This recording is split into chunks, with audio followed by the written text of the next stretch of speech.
Meu nome é Marnilson Costa, eu sou farmacêutico clínico aqui da Harmonia Clínica Farmacêutica e hoje vamos estar falando um pouquinho sobre a prisão de ventre, também conhecido como constipação e também conhecido como constipação intestinal.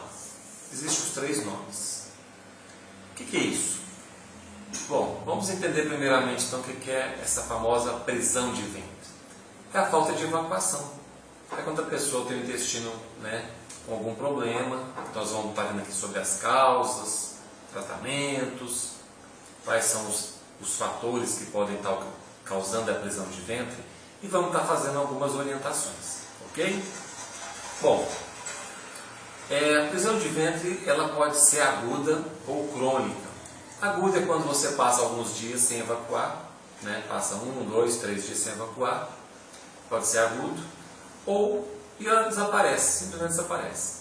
E a crônica é aquela pessoa que tem constantemente o problema de falta de evacuação. Então, às vezes, passa anos inteiros aí com problema, sem um bom tratamento. Bom, então o que é a prisão de ventre, então? A prisão de ventre, então, ela é caracterizada principalmente para quem faz menos de 3 vezes por semana a evacuação. Já é considerado prisão de ventre. Mas não é só isso. Nós vamos ver daqui a pouquinho que existe uma classificação chamada critério de Roma 3 para fazer um bom diagnóstico para ver se a pessoa tem ou não prisão de ventre. Depende de alguns fatores também. Não é só ficar sem evacuar. Bom, vamos entender então sobre como funciona esse critério de Roma.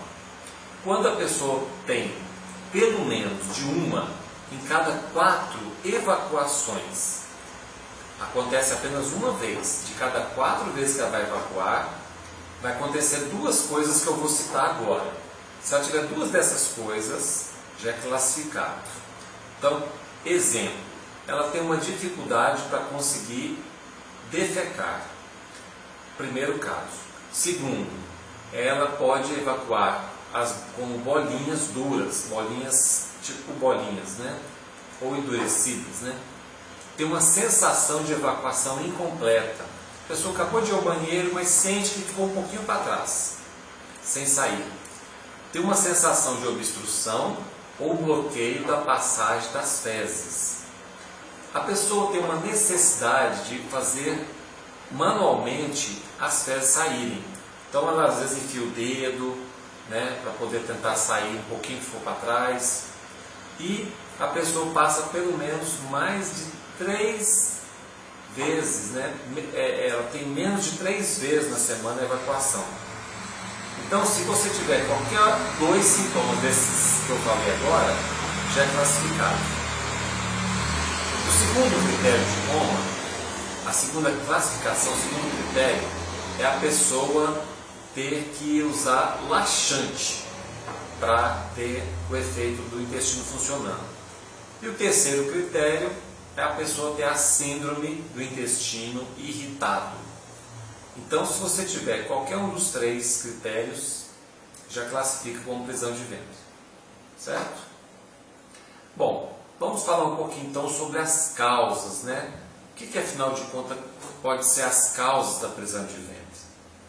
Olha, tem pessoas que não ingerem água, passam o dia sem beber água, tomam pouquíssimo líquido, sucos, muita quantidade, baixa quantidade.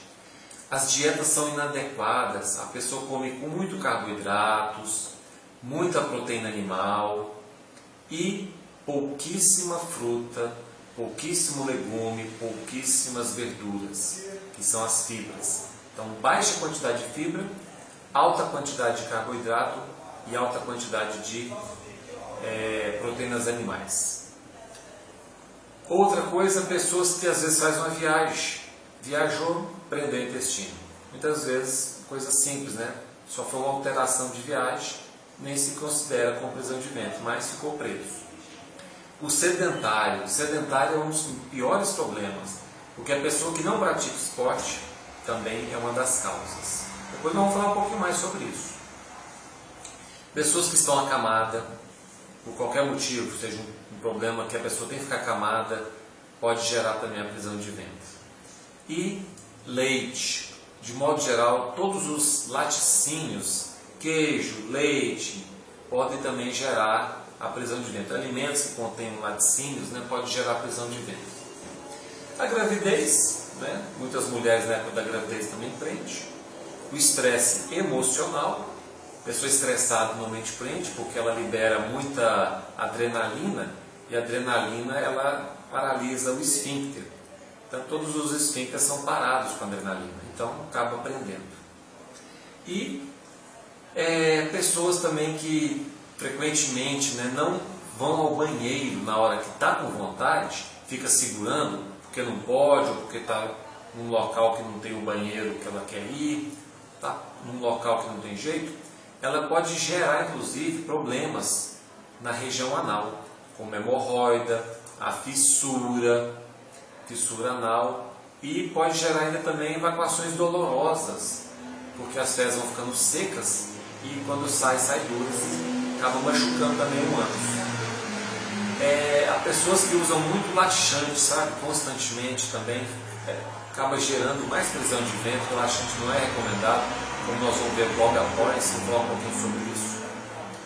E também pessoas que têm alterações na musculatura pélvica e a pseudoconstipação, que é um caso que o paciente se refere à constipação, mas que na verdade ele não preenche os critérios para esse diagnóstico.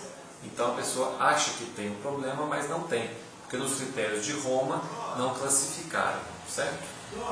Bom, quais são então as doenças orgânicas, né, que podem causar a prisão de ventre? Ou seja, quais são as doenças que podem gerar uma prisão de ventre?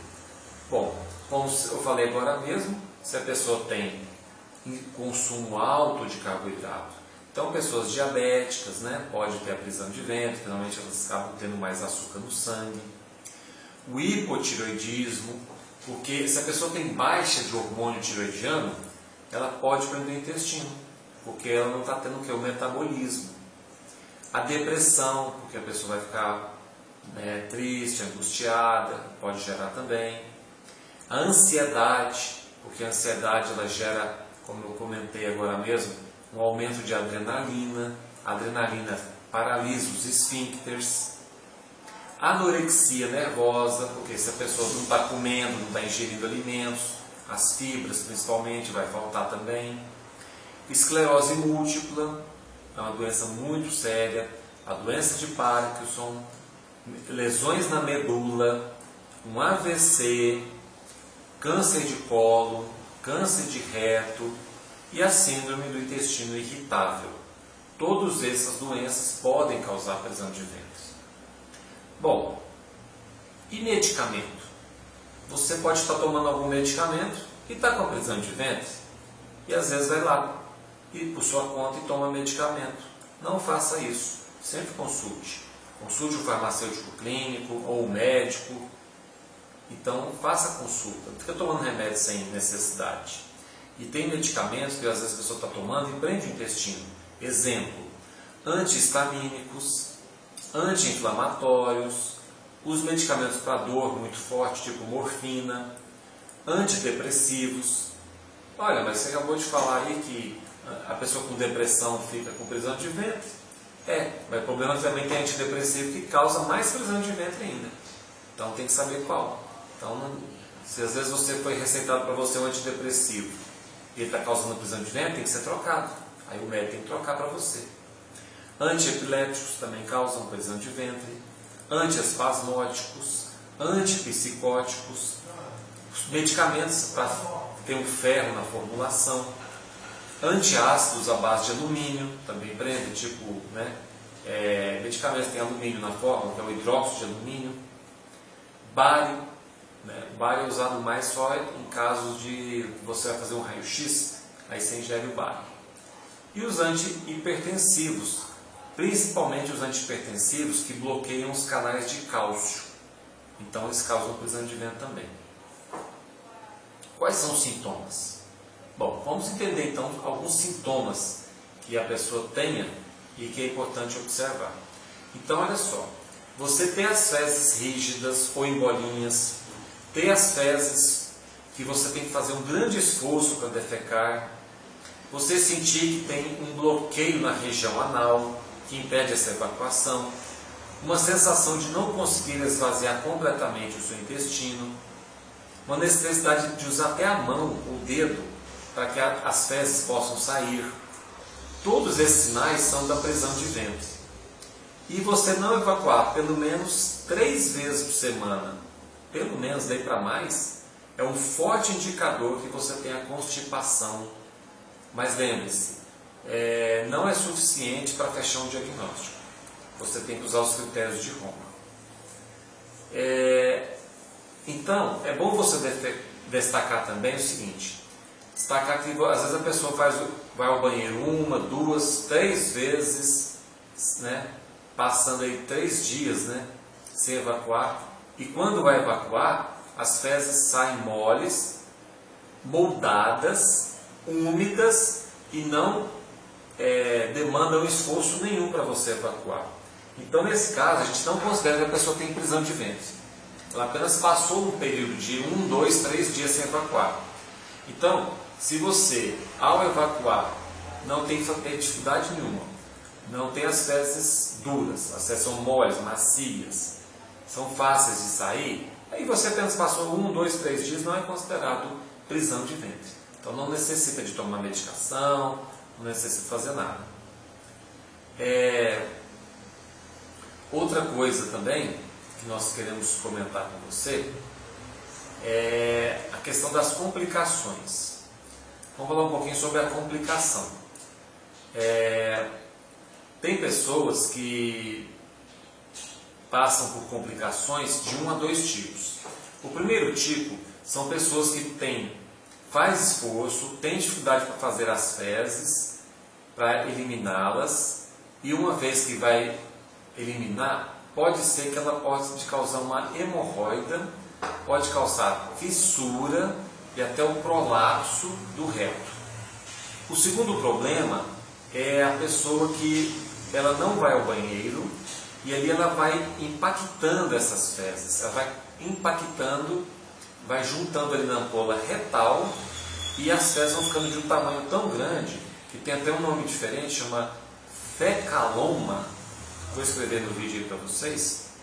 E as fezes ficam tão grandes que não saem.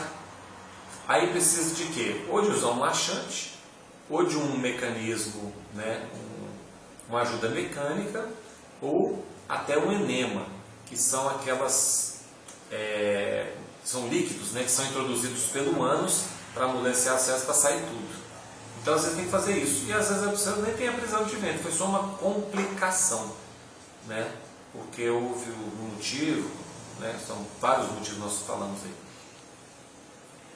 Bom, sobre o diagnóstico, nós falamos então que o diagnóstico, para ser fechado, tem que usar o critério de Roma 3, que são aqueles 3 critérios que nós falamos, né? É importante você ver isso. E também eu quero falar um pouquinho sobre agora o tratamento. Como é feito o tratamento para a prisão de ventre? Como nós vimos, a alimentação é muito importante. Então, reduzir carboidrato, reduzir a proteína animal e aumentar as fibras através de fruta, verdura, legumes e a ingestão de água. A água ela é calculada. Uma pessoa que tem 40 quilos, uma pessoa que tem 70 quilos, uma outra que tem 100 quilos, cada uma tem uma quantidade de água. Então é feito um cálculo. Eu vou colocar aqui no vídeo como é que é feito o cálculo. É muito simples. Basta você multiplicar o seu peso em quilos vezes 35. O resultado será a sua quantidade de água que você tem que beber por dia.